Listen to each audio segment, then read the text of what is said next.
اللہ الرحمن الرحیم. السلام علیکم. پروگرام کوئی تو حل ہوگا میں ہوں آپ کی میزبان تابندہ انور. آپ سب کو خوش آمدید کہتے ہیں.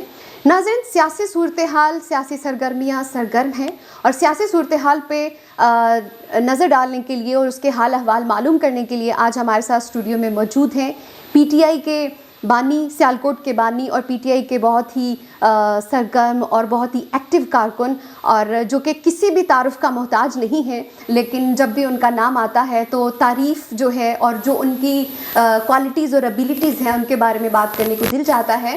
جی، میں بات کر رہی ہوں ہمارے مہمان الحاج میاں شاہد حسین کی، جو کہ پی 38 سے ابھی امیدوار ہیں ایم پی اے کے پی ٹی آئی کی طرف سے. اور السلام علیکم. وعلیکم السلام. میں آپ سے یہ جاننا چاہوں گی کہ 2018 کے الیکشن ہوئے پی ٹی آئی کے، اور اس کے بعد اب جتنا بھی عرصہ ان کا گزرا اور اب دوبارہ سے الیکشن ہے، اور عمران خان صاحب جو کہ آپ کے رہنما ہیں پی ٹی آئی کے، تو انہوں نے ایک سوال اٹھایا اور یہ کہا انہوں نے کہ جو 2018 میں نے فیصلے کیے تھے اب وہ فیصلے دوبارہ نہیں کروں گا. تو یہ ویسے تو بہت کامن سوال لگتا ہے، لیکن اس کے پیچھے ایک سٹوری ہے، ایک بہت بڑا بہت سارے سوالات پیدا ہوتے ہیں اس کے. تو یہ ہم جاننا چاہتے ہیں کہ یہ بات آخر ایسا کیا ہوا، اور ان کو کیا ایسا ابھی صورتحال نظر آ رہی ہے کہ ان کو یہ کہنا پڑا. اور انہوں نے کہا کہ میرے جو پرانے کارکنان ہیں جو ہمارے ساتھ تھے تو میں ان کو آگے لے کر چلوں گا. جی شکریہ میڈم، آپ کا بڑا آپ نے اچھا سوال کیا. اور اس سوال سے جب سے عمران خان میرے قائد، میرے لیڈر نے یہ سوال کیا ہے، جو پی ٹی آئی کے پرانے کارکن تھے، جو پی ٹی آئی کے کارکن ہیں، ان میں یہ ایک آکسیجن پیدا ہو گئی ہے، ان میں طاقت آ گئی ہے کہ خان بھی ان سے عمران خان بھی ان سے محبت کرتے ہیں. اس کی وجہ یہ ہے کہ 2018 اور 2013 میں بالکل ایسا ہی ہوا کہ پی ٹی آئی کے جو حقیقی کارکن تھے ان کو نظر انداز کیا گیا، اور کافی ایسے لوگوں کو ٹکٹ دے دی گئی جو پیسے کے زور پر آئے تھے. اس میں کوئی شک نہیں، وہ خان صاحب خود کہہ رہے ہیں. اور میں اپنے قائد خان صاحب کا میں مشکور ہوں کہ انہوں نے ابھی یہ فیصلہ کر دیا ہے کہ وہ کارکن کو ٹکٹ دیں گے، اور پی ٹی آئی کے جو پرانے کارکن ہیں وہ اس دفعہ ایم پی اے کی ٹکٹ کے لیے خان صاحب ہر شہر سے کارکنوں کو بلائیں گے، ان کا خود انٹرویو لیں گے اور خود ٹکٹ کا فیصلہ کریں گے. میں سمجھتا ہوں یہ بڑا زبردست ہے. اور میں آپ کی اس بات کو آگے بڑھاتا ہوں کہ اگر یہ 2018 میں پی ٹی آئی کے کارکن کو ٹکٹ دی ہوتی، یہ جو 15 ضمیر فروش ایم این اے بکے اور ہاں کی حکومت گڑائی گئی اور امپورٹڈ حکومت لائی گئی، وہ ضمیر فروش جب سے پاکستان بنا تھا وہ بکتے تھے. وہ ہمارے ملک میں اسی طرح ہوا ہے کہ پیسے کے زور سے گورنمنٹ گرا دی جاتی تھی، اور ہاں صاحب کی اور ہماری گورنمنٹ بھی گرائی گئی. اگر پی ٹی آئی کا کارکن کو ٹکٹ دی ہوتی، پی ٹی آئی کے محب وطن لوگ ہوتے، بانی کارکن ہوتے، میں سمجھتا ہوں آج بھی عمران خان کی حکومت ہوتی. اور اس وجہ سے عمران خان کی حکومت گری کہ وہ ضمیر فروش بک گئے. میں اکثر کہتا ہوں کہ پی ٹی آئی کا کارکن نہیں بک سکتا، M N A M P A ضمیر فروش جو اکثر بک جاتے ہیں وہ بک سکتا ہے، لیکن پی ٹی آئی کا کارکن نہیں بک سکتا. اچھا میاں صاحب، اس بات کو کہنا کس حد تک درست ہے کہ جو عمران خان نے پہلے 2018 میں فیصلے کیے تو وہ غلط تھے؟ نہیں دیکھیں، کیونکہ اگر وہ غلط نہیں تھے ہم پہلی دفعہ حکومت بنانے میں آئے. یہ ایسی پارٹی ہے میڈم، آپ کو بتا دوں، یہ وہ پارٹی ہے کہ کوئی بھی بندہ اس پارٹی میں آیا ہے اس کو پارٹی کے کارکن نے عزت دی ہے، احترام دیا ہے. میں 2018 میں ایم پی اے کا امیدوار تھا، اور میں نے اپنی سی وی اس وقت سب کو پتہ ہے علیم خان پنجاب کی ذمہ داریاں لے رہا تھا، تو وہ ساری چیزیں واضح بھی ہو گئی ہیں. تو مجھے علیم خان صاحب نے خود کہا کہ یار آپ جیسے کارکن کی قربانیاں نہیں پارٹی بھول سکتی. لیکن اس وقت مجبوری کے تحت, اور میں سمجھتا ہوں کہ کوئی مجبوری نہیں تھی, یہ ٹکٹیں بیچی گئیں.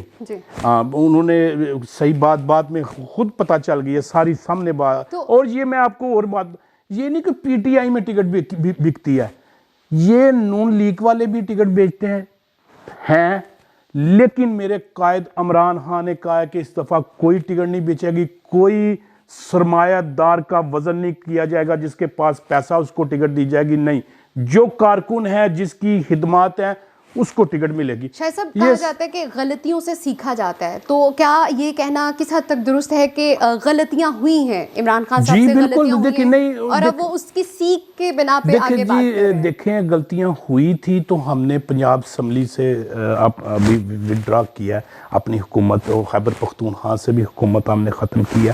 ہم چاہتے ہیں کہ دوبارہ الیکشن ہو, ہم زیادہ تعداد میں M N A M P A جیتیں اور ہم ملک کی تقدیر بدل سکیں اور ملک میں چینجنگ لا سکیں. اور میں سمجھتا ہوں میڈم اس وقت تک چینجنگ نہیں آ سکتی, یہ ملک ٹھیک نہیں ہو سکتا جب تک دیانتدار لوگ آگے نہیں آئیں گے, جب تک جن لوگوں نے کرپشن کی ہے ان کو نشان عبرت نہیں بنایا جائے. میں اور اس بات دیکھیں, آپ یہ قومی اسمبلی یا پنجاب اسمبلی کی سیٹیں ملا لیں, یا قومی اسمبلی کی سیٹیں 400 ہوں گی اور 300 350 پنجاب اسمبلی کی ہوں گی, یہ تھوڑے سے لوگ 22 کروڑ عوام ان کو منتخب کرتی ہے. اور میں سمجھتا ہوں یہ ملکی جو حالات خراب ہوئے ہیں اس میں عوام کا بھی قصور ہے کہ ہم ان 2 نمبر ضمیر فروش لوگوں کو جو پاکستان کا سودا کرتے ہیں, پاکستان کو بیچتے ہیں, اور پاکستان کے جو ووٹر نے ان کو اسمبلیوں میں بیچا ہوتا ہے ان کا ووٹ بیچتے ہیں. تو جب تک دیانتدار آنسٹ لوگ نہیں آئیں گے ملک کے حالات ٹھیک نہیں ہو سکتے. ہمیں صرف ابھی دیانتدار قیادت کی ضرورت ہے. یہ ملک میں سمجھتا ہوں ایک دنیا میں زراعت کے لحاظ سے نمبر 1 ہے. دیکھیں آج ہم آٹا لینوں میں لگ کے عوام ذلیل ہو, اور یہ وہ لوگ ہیں اگر ان سے اتنی ہماری جو لیبر ہے اس میں طاقت ہے. آپ کو میں ایک واقعہ سنا دوں, ایک یہ جب ایوب خان کی حکومت تھی تو ادھر ایک ڈیم بننا تھا پاکستان میں, وہ 1965 کے بعد کوئی ڈیم شیم نہیں بنا, یہ کیونکہ کرپٹ لوگ آگے. وہ ڈیم کا ایگریمنٹ تھا کہ وہ ڈیم تقریباً سال میں بننا تھا, لیکن پاکستان کی جو لیبر تھی, جو محبے لوگ تھے, انہوں نے اس ڈیم کو 6 منتھ میں بنا دیا. وہ جو ڈیم بنا رہے تھے وہ برٹش گورے تھے. آپ ہسٹری اٹھا کے دیکھ لیں کہ گوروں نے ان لوگوں کو دعوت دی کہ آپ انگلینڈ میں ڈیم ہم نے بنانے ہیں تو آپ کی لیبر آئے گی. حضرات ملک ہے ہمارا, وہ لیبر جو ہماری ہے مزدور تک ہے وہ آٹو کے پیچھے بھاگ رہا ہے, اور ہمارا وہ ملک ہے کہ ہمارے ملک میں کسی چیز کی کمی نہیں ہے. تو میں سمجھتا ہوں میرا جو یہ اللہ تعالیٰ کی ذات پر امان ہے, یقین ہے کہ خان صاحب کی بڑی محنت ہے, پی ٹی آئی کی کارکن کی بڑی محنت ہے. جب تک اچھے لوگ پارٹی میں ہیں, یہ نہیں میں بڑے بڑے اچھے لوگ ہیں, ہر محکمے میں ہر ادارے میں اچھے لوگ ہیں. افسوس کہ اچھے لوگوں کو, دیانتدار لوگوں کو آگے نہیں لایا جاتا. وہ لوگ جو جی حضوری والے ہیں, سرمایہ دار ہیں, جو ملک کا سودا کرتے ہیں, مافیا ہے کوئی جس کی ساتھ ملے ہیں, جس کی بڑی فیکٹری ہے, جس نے پیسہ لگایا. دیکھیں میں حیران ہوتا ہوں کہ کہتے ہیں جی یہ 20 کروڑ لگ گیا, 10 کروڑ پہ لگ گیا الیکشنوں میں, اتنے کی ٹکٹ لی, اتنے کی دی. دیکھیں جس بندے نے ٹکٹ خرید کے پیسے لگانے ہیں تو اس نے پھر نکالنے بھی ہیں. یہی ملک کی سب سے بڑی پرابلم ہے کہ وہ جتنے بھی سیاست ایک عبادت ہے, لیکن ہمارے ملک میں سیاست کو کاروبار بنا دیا.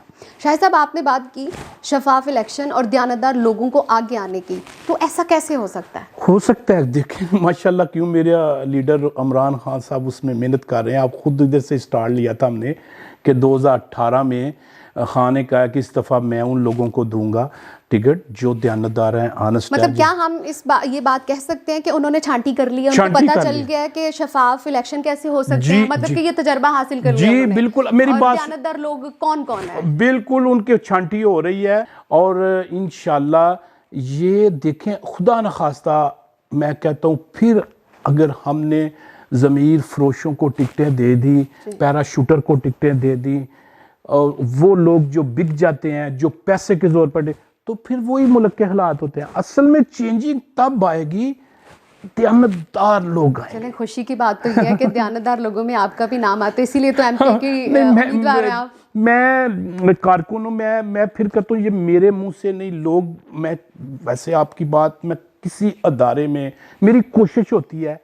دیکھیں آپ نے کہا کہ آپ کے یہ ٹون میں انٹرسٹ میں لوگوں نے بڑا اچھا استقبال کیا، یہ اس وجہ سے ہے کہ میں ٹون کے بھی کام کرتا ہوں، میں اپنے گھر کے بھی کام کرتا ہوں، میں گھر کے، ٹون کے، گلی کے، پھر شہر کے سماجی کارکن. جب میں اپنے گھر میں کامیاب ہوں، اپنی گلی میں کامیاب ہوں، اپنے ٹون میں کامیاب ہوں، تو پھر میں اپنے شہر میں بھی وہ لوگ خود گواہی دیں گے.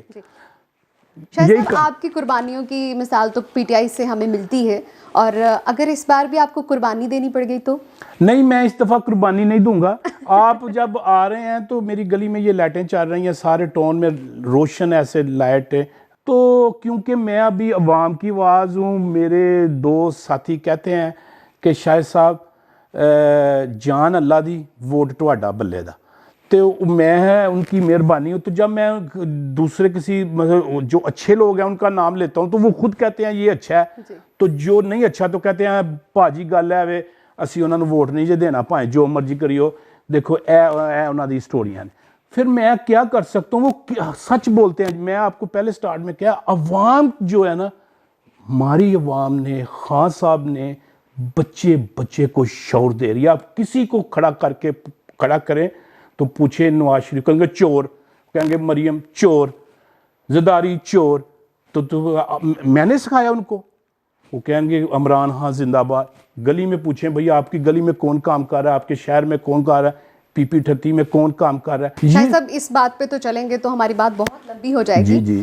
مجھے یہ بتائیے کہ اس وقت سیاسی صورتحال کیا ہے، اور پی ٹی آئی کہاں پر جو ہے وہ آپ کہاں پہ دیکھ رہے ہیں اس کو؟ دیکھیں جی، اگر دیانتداری سے اچھے طریقے سے الیکشن ہو جاتے ہیں، پی ٹی آئی نمبر 1 اس وقت پارٹی ہے، سب سے بڑی پارٹی پاکستان میں پی ٹی آئی. اوورسیز جو بیٹھے ہیں وہ بھی پی ٹی آئی سے محبت کرتے ہیں. اگر دیانتداری سے الیکشن ہو تو عمران خان آگے بھی وزیر اعظم ہے، اور ان کو پتہ ہے یہ جو انہوں نے پیراشوٹر محسن نقوی کو لگایا ہے، یہ اس طرح کے بہت سے بیوروکریسی ایسے ہیں جنہوں نے ہمارے ملک کا بیڑا غرق کر دیا.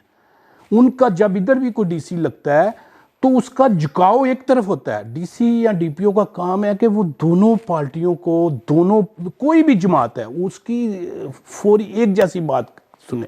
ابھی آپ ڈی سی کی پیچ نکالیں، اس کا آپ دیکھیں گے ایک ہی بندے کی طرف جھکا ہے، دوسرا کسی پی ٹی آئی کو نہیں، وہ غلط ہے. ڈی سی جو ہوتا ہے وہ پورے ضلع کا ایک ڈی سی ہوتا ہے اور سب کو انصاف دینے میں ایک جیسا. اس کے زیادہ وزٹ فیکٹریوں میں، فیکٹری ہمارا ایک بھائی ہے اس کے زیادہ ادھر وزٹ ہے، ادھر کیا لینے جاتا ہے، عوام کی خدمت کریں، عوام کے نمائندے ہیں. تو اس طرح کی بیوروکریسی جو ہے نا، وہ ملک لٹیر بھی ہو جائیں لیکن وہ اپنی حرکتوں سے باز نہیں آتے. انہوں نے ہمیشہ، ان کو پتہ ہے جو آپ بات کر رہی ہیں کہ عمران خان وزیر اعظم ہے، اور اس کو وزیر اعظم نہ بنانے کے لیے بیوروکریسی کو بیچ میں شامل کیا. اچھا شاہد صاحب مجھے یہ بتائیے گا کہ اگر آپ کو پی ٹی آئی سے ٹکٹ نہیں ملتی تو کیا آپ پی ٹی آئی کے خلاف لڑیں گے؟ دیکھیں میں پی ٹی آئی کے خلاف کبھی نہیں، میں خلاف مافیا کے خلاف الیکشن لڑوں گا. جو جب سے پاکستان بنا ہے انہوں نے پاکستان کو ڈیمیج کیا. اگر پی ٹی آئی کسی مافیا کو ٹکٹ دے دے گی تو میں اس کے خلاف کلمہ حق بولوں، آزاد لڑوں گا. لیکن مجھے اللہ کے اگر ادھر ادھر سے کوئی اچھی آفرز آ گئی تو میں نے کہا جی آفر تو مجھے عوام کی خدمت کے لیے آپ نے کھڑا کرنا ہے کہیں گار. میں کوئی آفر نہیں مجھے اس دفعہ چاہیے. میں نے آفریں ساری قبول کی.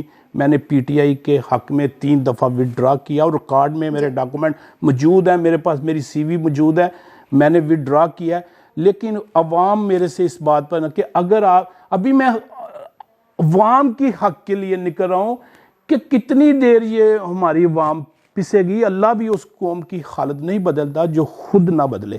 اس دفعہ ہم اپنے حلقے کی خود نمائندگی کریں گے اور میں نہیں ہوں گا ایم پی اے. پی پی 38 کا ہر بندہ ایم پی اے ہوگا, میں نہیں, وہ ہوں گے ایم پی اے اور وہ خادم ہوں گے. اور سیالکوٹ کو ایک ماڈل سٹی بنا دیں. میں 10 سال سے بات کر رہا ہوں, یہ میرا جملہ چوری کر کے تو یہ تقریریں کرتے ہیں. حاجی شاہد نے یہ بات کی تھی کہ سیالکوٹ کو ایک ماڈل سٹی بنائیں گے اور تمام بزنس کمیونٹی, تمام دوست بڑے اچھے طریقے سے سیالکوٹ میں کام کر رہے ہیں. لیکن کام جو ہو رہے ہیں وہ کہتے ہیں جی ایک روڈ بنا لے, اس کو گرین اینڈ کلین کر لیں, دوسرا شروع کر دیں. سب کی یہی رائے ہے. پوری بزنس کمیونٹی, یہ پورا سیالکوٹ اکھاڑ دیا. یہ کس نے کہا تھا اکھاڑنے کے لیے, جس سے عوام کو تکلیف ہے. ایک اشارہ نہیں پورے سیالکوٹ میں. آپ کے ایف سی کراس کرتے ہیں, آپ کو تمام گرین اینڈ کلین, اچھا ماحول, گرین بیلٹ, کوئی ریڑی, کوئی تجاوز نظر نہیں آتا. جب آپ کینٹ سے پیچھے اڈے کی لاڑی اڈے کی طرف ہوتے ہیں تو آپ کو سیالکوٹ لگے گا کوئی کھنڈر کا منظر پیش کر. یہ تو آپ عوامی باتیں کر رہے ہیں نا, عوامی مسائل کی باتیں کر رہے ہیں, یہ تو ہو گئی درست ہے. میں عوامی بندہ ہوں اس لیے عوامی باتیں کر رہا ہوں, کیونکہ میں تو عوام کا بندہ ہوں. میں نے عوام کی درد جو ہے نا وہ میرا درد ہے. مسائل کو سمجھتے ہیں. لیکن مجھے یہ بتائیں کہ ابھی حلقے کی پوزیشن کیا ہے, جس حلقے میں آپ ہیں اس کی پوزیشن کیا ہے, آپ خود کو کہاں پہ دیکھ رہے ہیں؟ جی حلقے میں آپ کو بتا رہا ہوں کہ پی ٹی آئی کا ووٹ بینک تمام جماعتوں سے سب سے زیادہ ہے. لیکن اس دفعہ پی ٹی آئی کے کارکنوں, سیالکوٹ کی اور پورے پاکستان کی عوام کی آواز یہی ہے کہ دیانتدار اچھے لوگ آگے آئیں تو انشاءاللہ آپ دیکھیں گے کہ پی ٹی آئی کامیاب ہوگی اور وزیر اعظم عمران خان ہوگا. شاہد صاحب مجھے یہ بتائیے گا کہ سیالکوٹ میں پاکستان تحریک انصاف کی جو قیادت رہی ہے تو اس نے سیالکوٹ کے مسائل پر کتنا کام کیا ہے, اور اس بار اگر ان کو ٹکٹس نہ ملی تو کیا چینجنگ آئے گی اس میں؟ دیکھو جی, میں تو خان صاحب کا اور سیالکوٹ کی عوام خان صاحب کے مشکور ہیں کہ انہوں نے سیالکوٹ کو بہت زیادہ فنڈ دیے, اور میں سمجھتا ہوں کہ یہ تاریخ میں سب سے زیادہ فنڈ سیالکوٹ کو ملے. جی, اور آپ دیکھ رہے ہیں یہ کام ہو رہا ہے, تختیاں تو دیکھ رہے ہیں. نہیں یہ آپ دیکھیں اسٹیڈیم جو اس کو دنیا کا جیسے ماڈل اسٹیڈیم ہوتا ہے اس طرح کے ہم یہ اسٹیڈیم جناح اسٹیڈیم کو بنا رہے ہیں, اور 17 ارب روپیہ یہ اچھا شاہد صاحب آپ نے اسٹیڈیم کی بات کر دی, کہ آپ کو نہیں لگتا کہ اسٹیڈیم کا اس شہر کے اندر ہونا, کیونکہ اگر انٹرنیشنل لیول پر یہاں پہ میچز ہونا شروع ہو گئے تو جیسے کہ ابھی ٹریفک کے مسائل ہمیں درپیش ہیں تو عوام کو پھر سے وہی مسائل درپیش ہوں گے؟ دیکھیں شہر کے اندر ہو یا شہر کے باہر ہو, یہ بہت پرانا اسٹیڈیم ہے, اور خان صاحب نے ادھر بہت زیادہ میچ کھیلے ہیں. یہ ایک تاریخی اسٹیڈیم ہے. دیکھیں تو اگر خان صاحب نے یہ کہہ دیا کہ یہ فیصلہ مجھ سے غلط ہو گیا تھا, نہیں, یہ خان صاحب خود اس کا افتتاح کر کے گئے ہیں, وومن یونیورسٹی کا افتتاح کر کے گئے ہیں. بہت زیادہ خان صاحب نے کام کیے ہیں. لیکن جو آپ سوال کر رہی تھی کہ بالکل خان صاحب نے کام کیے ہیں, لیکن جو ہماری ادھر انتظامیہ یا کہہ لیں کہ ہمارے جو لوگ تھے اس کو صحیح پلان نہیں کر سکے, اس کی صحیح ایڈورٹائز نہیں کر سکے, اس کو صحیح پلان کر کے کام شروع نہیں کر سکے. یہ اتنے پیسوں میں, اتنے فنڈ میں ایک نیا سیالکوٹ بن سکتا ہے. ہاں جناب, یہ اس طرح کا ہو سکتا تھا کہ فنڈ ملا ہے, میں بہت فنڈ, اور ابھی تک بھی میں کہہ رہا ہوں کہ ان کو صحیح پلان کرنا چاہیے. جدھر ہے کام یہ اتنا کرے.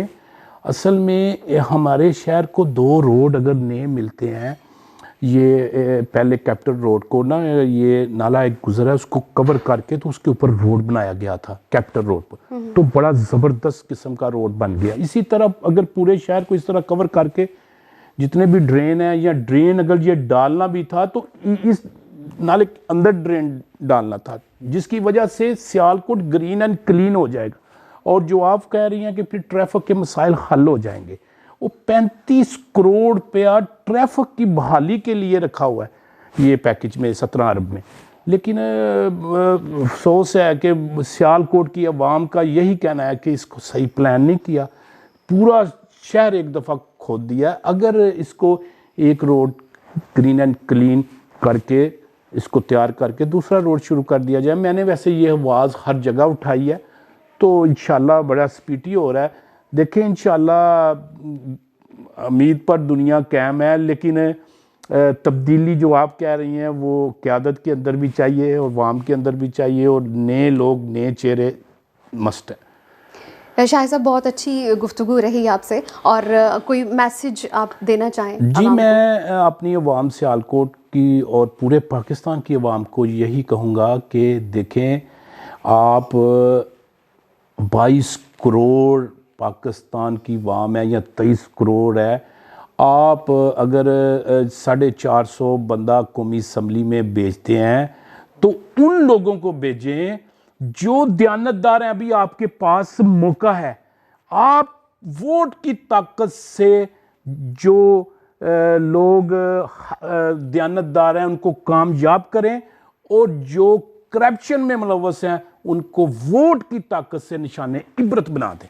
ہمارا ملک ٹھیک ہو جائے گا انشاءاللہ. بہت شکریہ. ہمارے مہمان میاں الحاج شاہد حسین صاحب ہمارے ساتھ تھے, اور بہت ساری باتیں ایسی تھی جو ہمارے سامنے سیاسی صورتحال پہ ہم نے بات کی. اور پی ٹی آئی کا جو ابھی موٹو ہے وہ ہے کہ شفاف الیکشن ہوں اور دیانتدار لوگ آگے آئیں, اور اس کے بارے میں ہم نے بات کی, جاننے کی کوشش کی کہ آخر شفاف الیکشن کیسے ہوں گے اور دیانتدار لوگ کون ہیں. اور بقول میاں الحاج شاہد حسین صاحب کے کہ عمران خان صاحب جو ہیں وہ ان کی چھانٹی کر رہے ہیں اور ان کی چھانٹی مکمل ہو چکی ہے, لیکن آئندہ تھوڑے ہی دنوں تک یہ چیز جو ہے وہ سامنے آ جائے گی کہ دیانتدار کون جو ہے کلیئر ہوئے ہیں اور کن کو جو ہے آگے جو ہے ٹکٹس ملیں گی. اپنے میزبان تابندان ور کو اجازت دیجیے گا. اللہ نگہبان. اللہ حافظ.